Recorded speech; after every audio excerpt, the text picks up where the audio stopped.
Don't answer the second knock. It always starts the same way. 3 sharp raps on the door.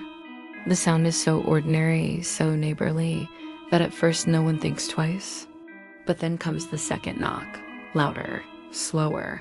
A knock that drags its knuckles along the wood, like something savoring the contact. And when you hear that second knock, the voice follows. The voice of someone you know, your mother, your brother, begging to be let inside.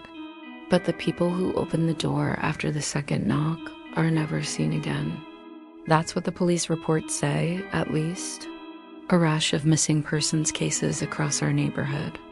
A father in the next cul-de-sac, a retired teacher 2 blocks away. A family of 4 who vanished from their home without a single sign of forced entry. The news called it a mystery. The cops blamed break-ins, but everyone whispered the same thing. Don't answer the second knock. I didn't believe it until the night I caught it on camera. It was a Friday in late October, the kind of night where the air feels too still, like the neighborhood itself is holding its breath. My parents were asleep upstairs, my little sister tucked into bed. I sat on the couch with my camcorder set up on a tripod, pointed straight at the front door.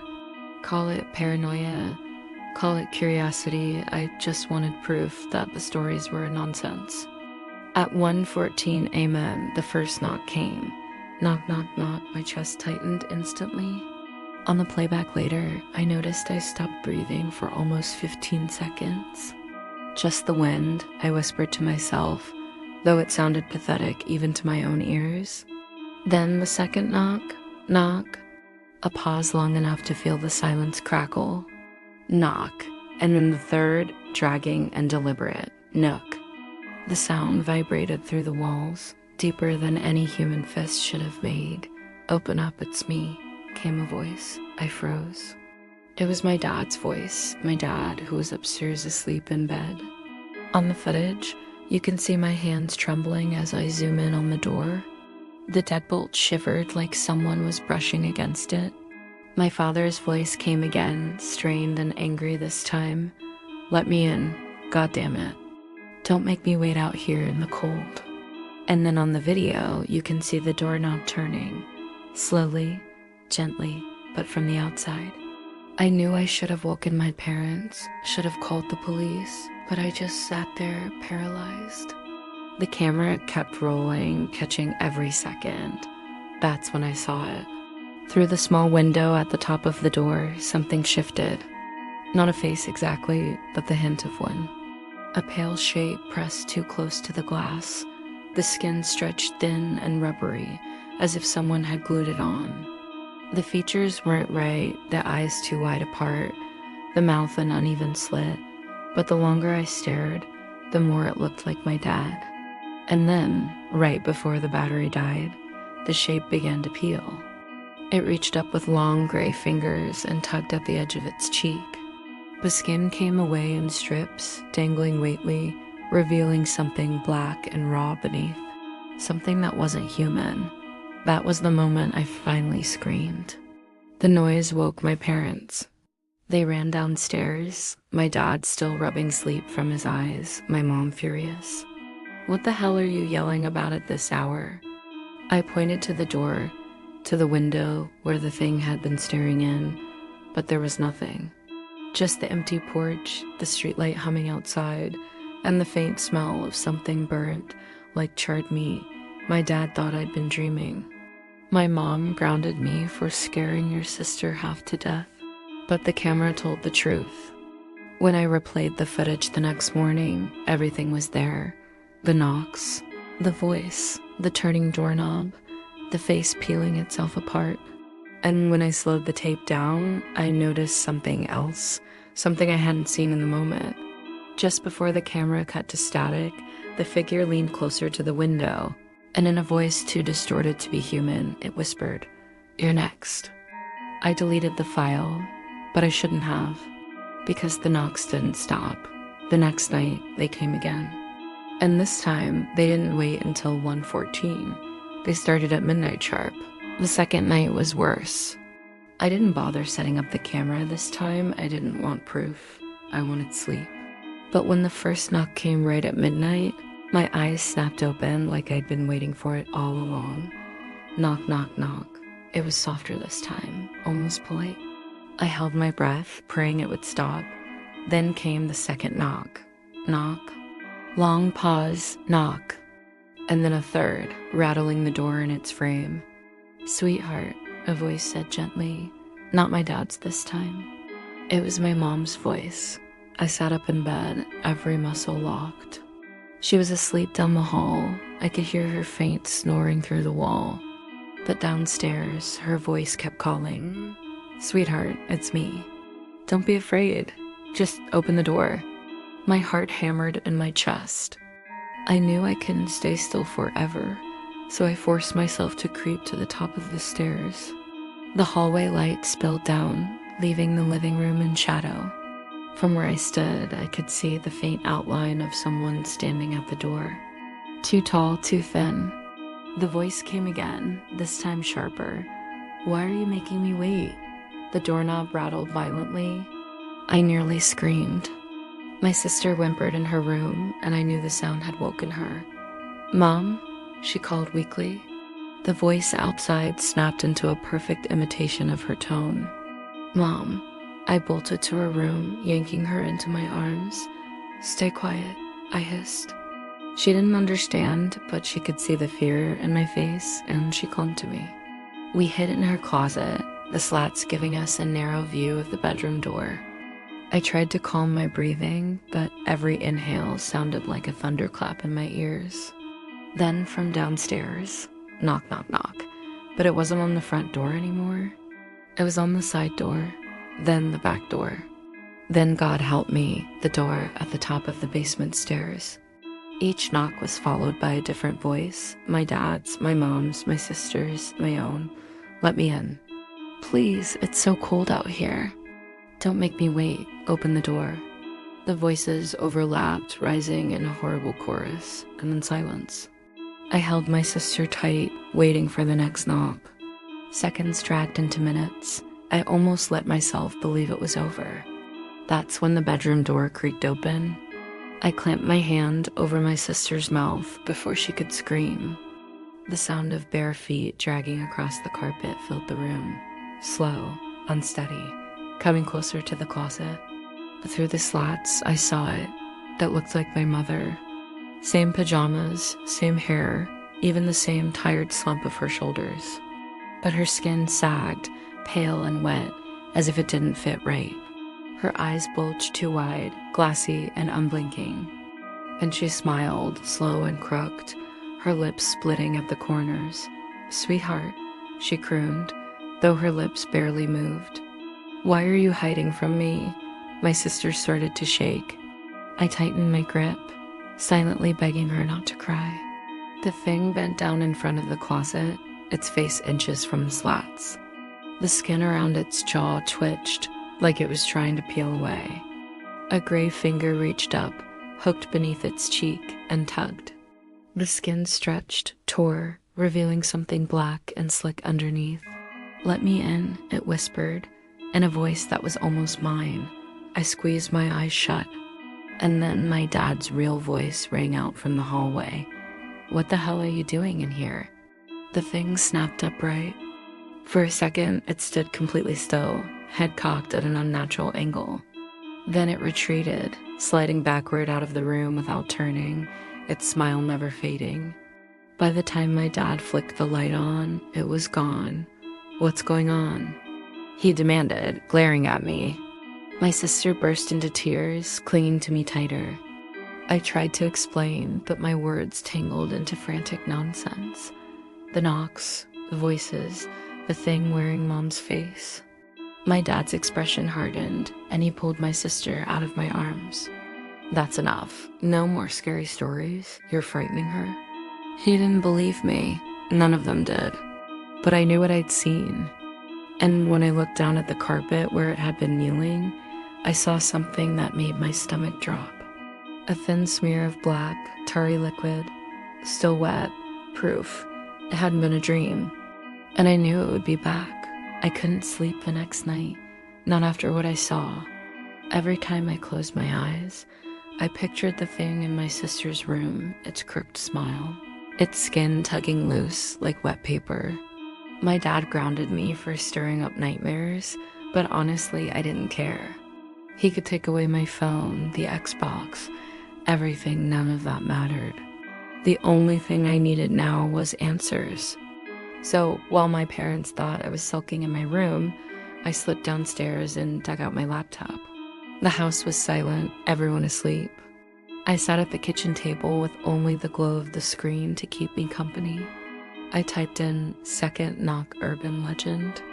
Dozens of links came up, mostly forum posts, Reddit threads, late night conspiracy boards. Stories that looked almost identical to mine. One user wrote, "First knock is the warning. Second is the invitation. The voice is how it gets inside." Another, "If you answer the second knock, you don't just disappear, it wears you. Your face, your voice, your memories." I scrolled deeper. The earliest post I could find was dated 1999 from some old message board archive. A man in Indiana wrote about hearing 2 knocks on his door, followed by his dead wife's voice calling to him. He swore he saw her face at the window, skin stretched too tight. But one post chilled me more than the rest. "Don't try to fight it. Don't try to film it. If it knows you're watching, it won't stop until it gets in." My stomach dropped because I had filmed it. The camera, the footage, it knew me now. The longer I scrolled, the worse it got. Stories from across the country, from decades apart, all the same pattern. Knocks at night, voices of loved ones, disappearances, and then I found something local. A newspaper scan, dated 1984. Headline, "Family of 5 vanishes from Maple Street home." That was just 3 blocks from me. The article was short, details vague, but the photograph caught my eye. The missing family's son, about my age at the time, stared out from the grainy print. His eyes looked terrified, like he knew something no one else did. I checked the address. I knew that house. I'd biked past it 100 times. It had been abandoned for years, windows boarded up. I knew where I had to go. The next day after school, I lied to my parents, told them I was heading to a friend's. Instead, I rode my bike to Maple Street. The house stood out like a corpse among the others. Paint flaking, porch sagging, yard overgrown. The boards over the windows had rotted, leaving jagged gaps like broken teeth. I chained my bike to a lamppost and crept inside. The air smelled of mildew and dust, but beneath it lingered something sour, something burnt. The living room was frozen in time. A moldy couch, a cracked TV set, a family portrait hanging crooked on the wall. I wiped dust from the glass and froze. It was the family from the article. The same faces I'd seen in the photo, smiling stiffly in formal clothes. But someone had scratched lines through their eyes, deep, angry gouges. I stepped back, heart hammering. Knock, knock, knock. The sound came from upstairs. I swallowed hard. Every instinct screamed at me to leave, but my legs carried me forward anyway. Up the staircase, each step groaning under my weight. At the end of the hall was a door half open. The knock came again. Knock, knock, slow, dragging. I pushed the door open with a shaking hand. It was a bedroom. Dusty bedspread, broken lamp, peeling wallpaper. But what made me freeze was the closet door. It was closed, and something was knocking from inside. Knock, knock, knock. "Let me out," a voice whispered. It was my sister's voice. I staggered backward, hitting the wall. My sister was at home, safe. This wasn't her. The voice came again, more desperate. "Please, it's so dark in here. Please open the door." The knob rattled violently. And then, without warning, the door burst open. Inside the closet stood a figure. It looked like the boy from the newspaper photo. Same clothes, same haircut. But his skin hung loose and gray, his eyes too wide, his jaw unhinged as he grinned.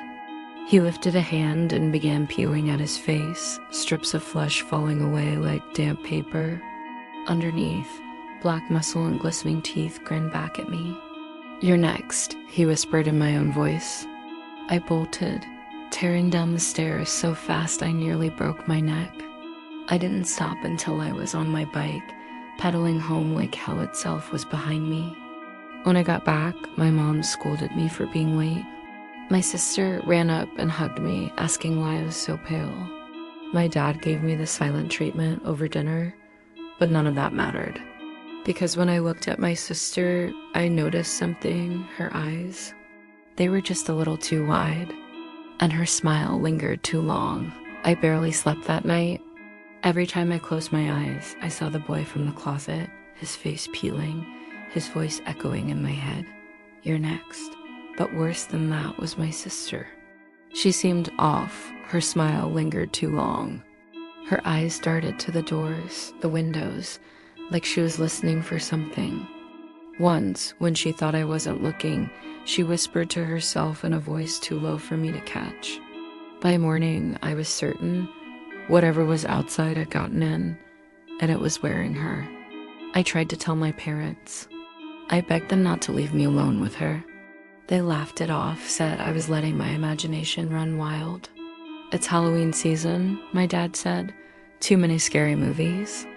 But I knew better. That night, I set the camera up again, pointed at the front door. If the knocks came, I'd capture everything, prove to them I wasn't crazy.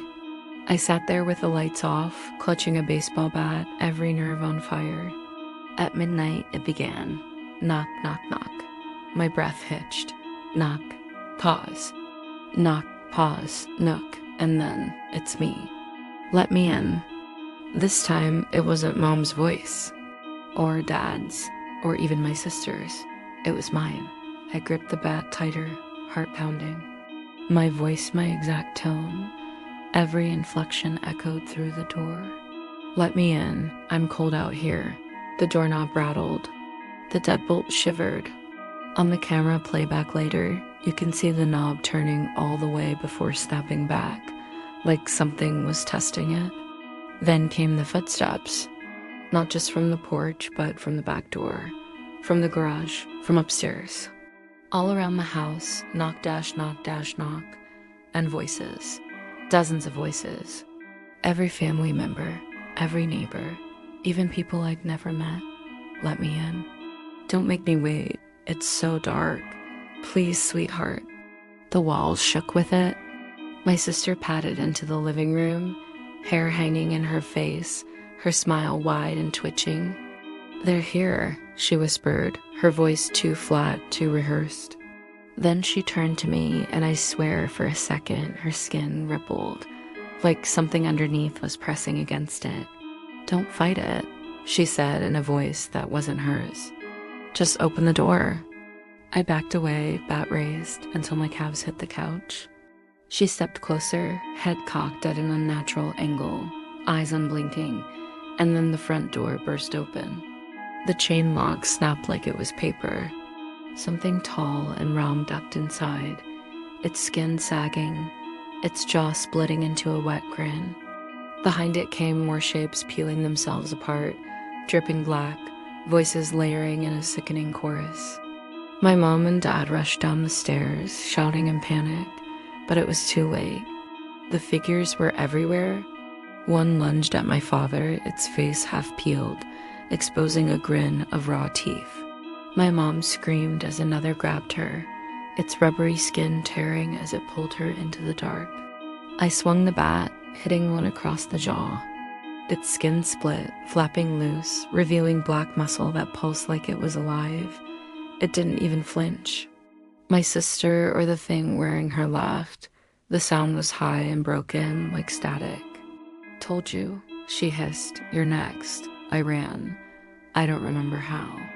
Somehow, I broke through the back door, tearing into the cold night air.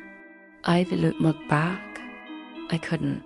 The voices followed, overlapping, calling my name from every direction. I didn't stop until I reached the streetlight at the corner. My chest heaved, lungs burning. Behind me, the house was silent again. No screams, no movement, no light. Just silence. I didn't go back. The police did. They searched the house top to bottom. My parents were gone. My sister was gone. No signs of forced entry. No blood. Just nothing. When they asked me what happened, I told them the truth. They wrote me off as traumatized, unstable, maybe even responsible, but I know what I saw. And I know it isn't finished. Because last night in the cheap motel room they stuck me in, I heard it again. Knock dash, knock dash, knock dot soft, polite, right on the door. I held my breath. The second knock came slower, louder, and then my mother's voice. "Sweetheart," she said sweetly. "It's me, please. Let me in."